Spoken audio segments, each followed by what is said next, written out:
I'm sure all of you have seen this, or at least a similar Celeste build, way too many times already, right?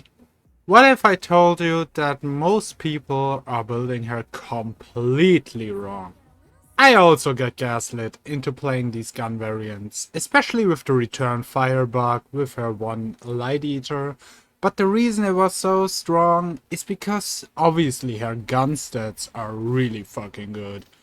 She gets bonus damage with hits on targets that you hit with Light Eater, and she even gets fire rate when you level up her 3 Radiant Daggers to max level. I've been doing my research on Celeste build theory quite a bit lately, and there are two Celeste players that caught my eye, Virtuoso and Balaclava. Both of these players have already been pushing the ranks, mostly with Celeste. And now guess what these two absolutely amazing players have in common. That's right, they don't build any gun items. Not a single one. Besides, sometimes high velocity rounds early game.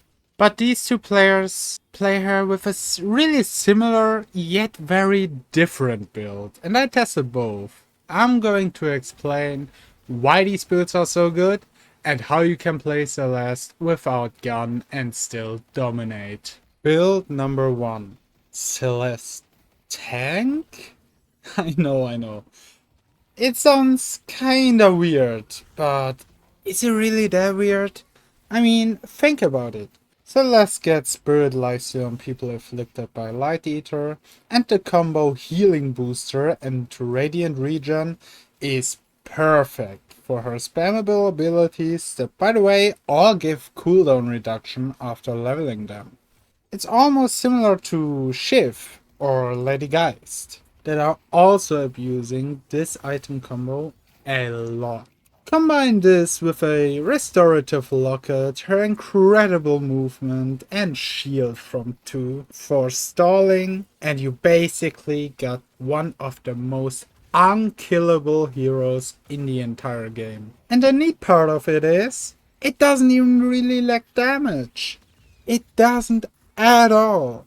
This build can dish out so much damage, it's genuinely criminal. If you don't believe me, then at least believe Virtuoso, one of the best Celeste players out there that runs this build all the time with great success. Now let's look at the second build for this video. The player Balaclava goes a somewhat similar route, but with a different approach.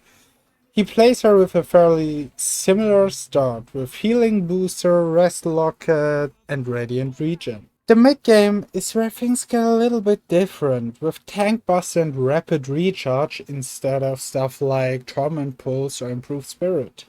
This build is a little bit more oriented on spamming her free and dishing out more damage with her free, instead of maxing too early and playing around the tankiness and lifesteal. So it's more of a damage variant instead of going a little bit more tanky based on the skill order. But still, the build overall looks fairly similar, I would say. After Suppressor, Tank Buster and Rapid Recharge, your core build is pretty much done.